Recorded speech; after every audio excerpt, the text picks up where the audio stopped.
News. I'm Regine. Happy Wednesday. How are you guys doing today? I hope everybody's week is going well so far. So we are going to finish off the Goal Reveal series. So we have talked about 10 goals from different areas, or as Michael Hyatt calls, different domains of our life. Those goals are the, sorry, my little list here. Those goals are those areas that we worked in is the spiritual, the intellectual, emotional, physical, relationship, parental, social, career, hobby, and financial. So we've talked about setting goals in all of those areas. We've also talked about different kinds of goals, achievement goals versus habit goals. We've talked about making these goals serve you. They're meant to be a tool to help you live the life that you want to and achieve your dreams. We've talked about even though we look at a new year as a clean slate, and those goals are meant to kind of occupy that year, but they don't have to have the start day of January 1st and the end day of December 31st. They can be goals that you want to achieve before then, or start later in the year and maybe have a second or third or fourth quarter goal. They can be a goal something that you want to do for 60 days or 90 days, or a different amount of time. So want to talk a little bit more about that and having goals that you track. I know I've mentioned before that one of my weaknesses has been I set these goals, I look at them for the first few weeks, and then I kind of get out of the habit. So building that habit to where I'm really looking at these goals weekly at minimum, setting my monthly goals, and referring back to them. So it's kind of like, here's a big picture goal, and now at the beginning of the month I'm in smaller goals that will help me achieve those goals, and at the week I'm going to have smaller goals, break down those month goals into smaller bite-sized portions, and then kind of each day have something that's working on probably not all of those goals, but having having little things throughout the week that help me achieve the goals for the week, which help achieve the goals for the month, which help achieve the goal for the year. So it's something that we are much more successful if we review them regularly and work them into our plans for our day-to-day activities. The part I was reading in Michael Hyatt's book today was talking about just a chain goal. So if it is a habit goal that you're trying to do, I want to write in my journal every day, or I want to go running, or whatever that habit is, whether it's something that you're doing daily or weekly or even monthly, that you track it. And he referred to Jerry Seinfeld, said that he wanted to have a goal of writing a joke a day, and so he would kind of check off the days that he did, and he started building a chain. So it almost as much as wanting to write a joke a day, it was, I don't want to break that chain, I don't want to break that streak. So that's another way to help keep us on track and keep us motivated. The other thing I read today was, we've heard multiple times that if you do something for 21 days, it'll become a habit.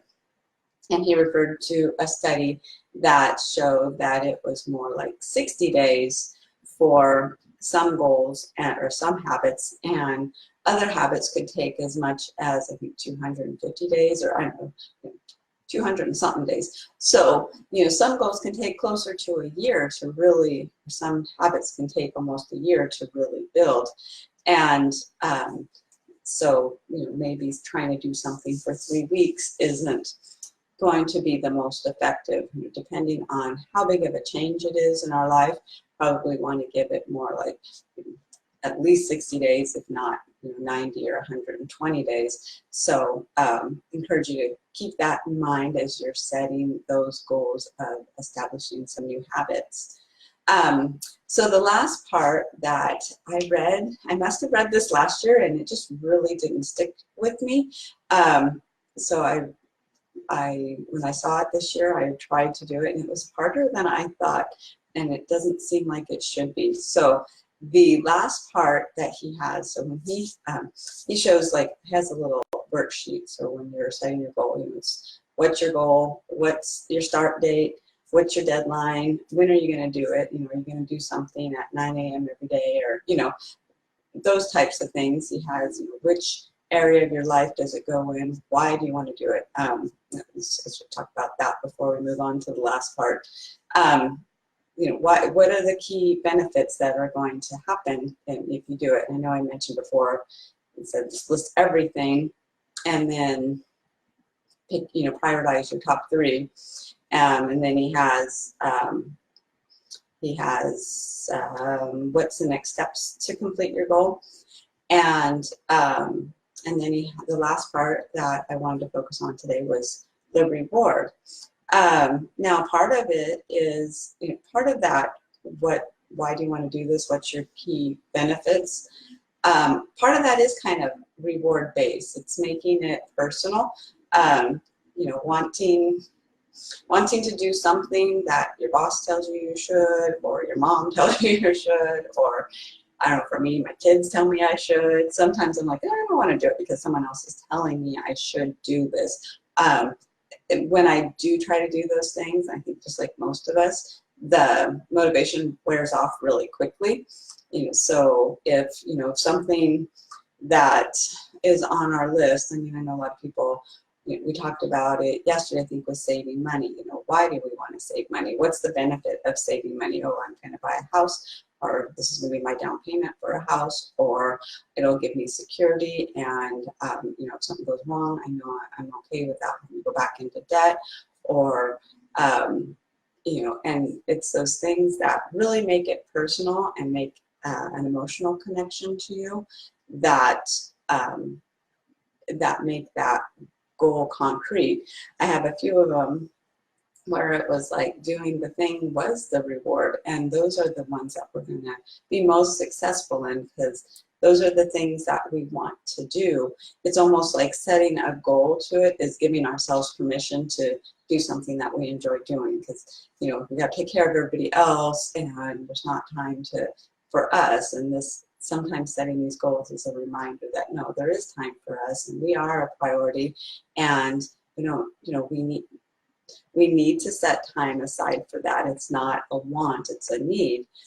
It's also a want. So I like those goals I like to have a few of those goals, like that socializing goal for me. That's something I want to do. I need it. I need that socially, and creating that goal keeps it top of mind, keeps it a focus, and reminds me that I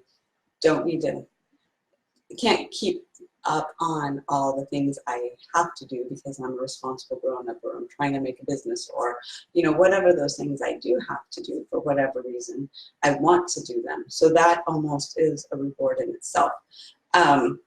There's other things that, like building the business. Well, it's hard. It's hard to build a business, but because I want what the business has to offer me, it's worth the work. So having that why feel like a reward, we're going to be much more likely to do the thing.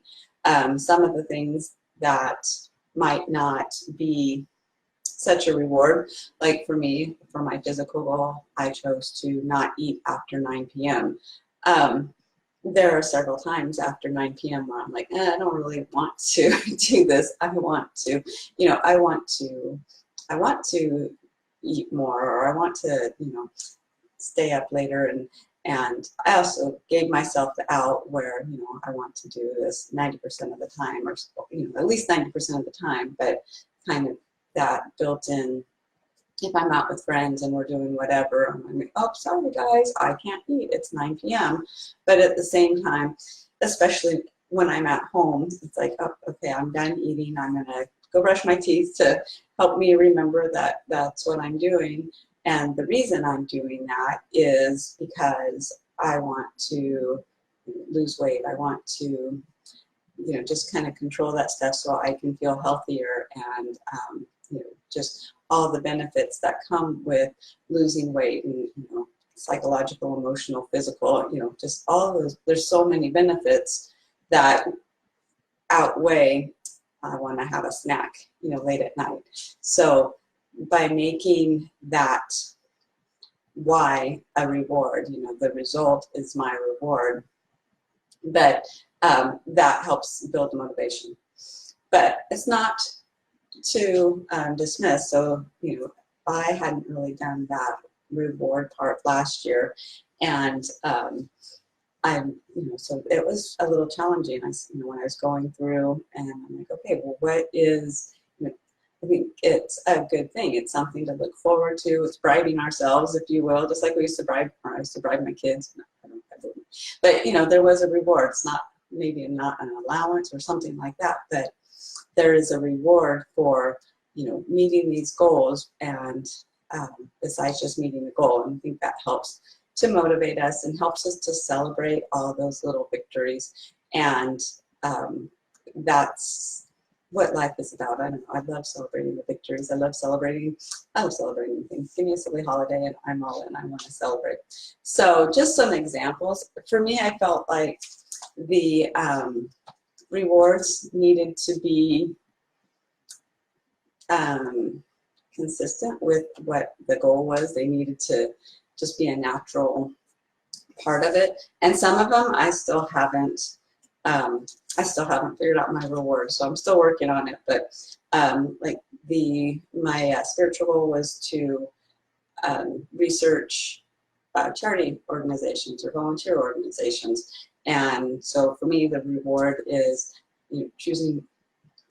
being able to choose one to be involved with, however that best suits. So that is the reward. That's something that I've been wanting to do, and that will allow me, so I'm giving myself permission to spend, a day or a certain amount of money or a certain amount of time on working with one of the organizations that I research. My intellectual goal was to read 12 books, so my reward is to buy a new book, because who doesn't like books? Well, maybe people don't like books, but I really like books. That's a really good reward for me. That's something that I'm excited about to get as a reward. My emotional one was to read or say a daily affirmation that I have on my calendar, and just to review that every day. I had trouble with a reward for that. What's a natural reward? But since it is my emotional goal, and going for a hike, that is my reward. It makes me happy, and that's something I wanted to do for 90 days. So it's not something necessarily I have to do all year long. I mean, the goal is to kind of set that habit, but I just want to make sure I do that consistently for 90 days, and then my reward is to go on a hike. Also something that makes me happy. The stop eating by 9 p.m.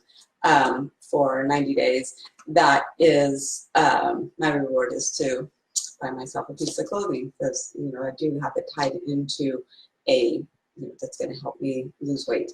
So that's a natural, also makes me happy.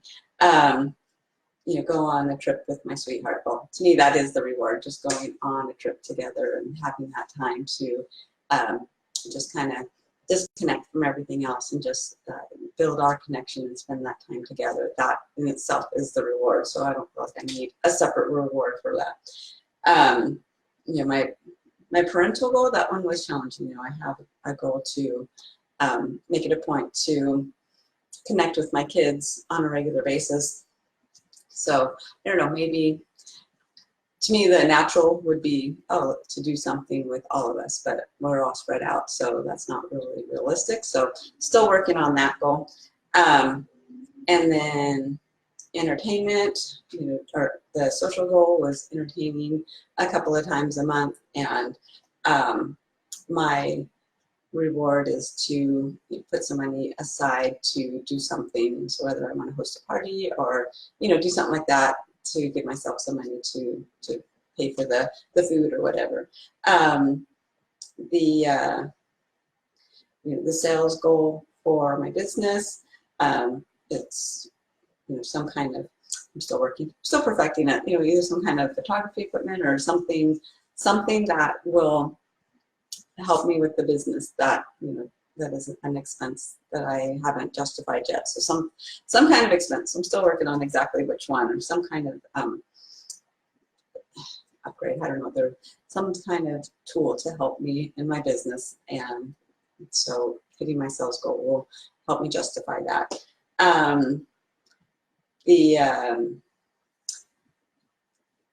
The hobby one was to post photos on my Instagram account, just to keep up that love of photography. So my reward will be something photography related. Haven't figured out exactly what. And then my savings goal, I still haven't figured out what a reward is for that. It might just be a bigger savings, because this kind of doesn't make a lot of sense to say, oh great, you saved this much money, now you get to go spend this much money. So I haven't figured out that goal, but it's made it much more fun to think about, oh, these are things I want to do. These are the personal intrinsic benefits of doing these things, but then also but also having a small reward just to help celebrate.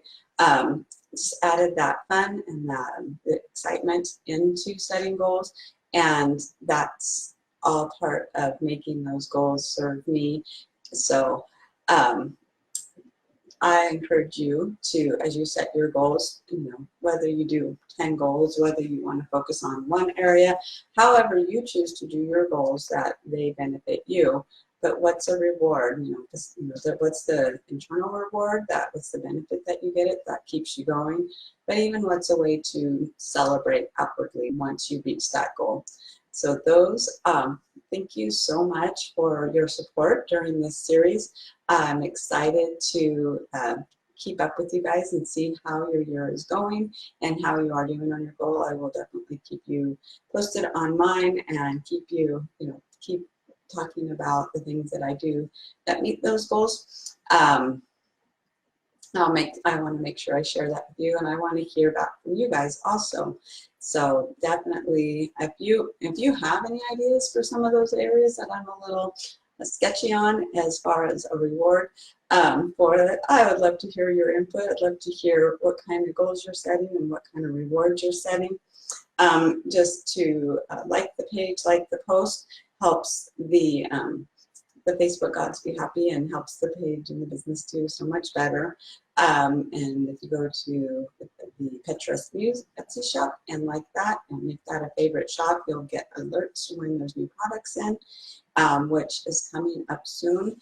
And it's a great place to go and add something to your space that can keep you focused on how to achieve your dreams and how to live your purpose.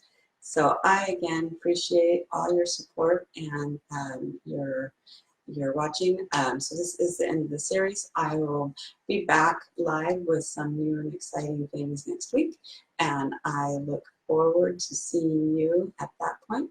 Until then, I hope you have a great day, and I encourage you to take care of you.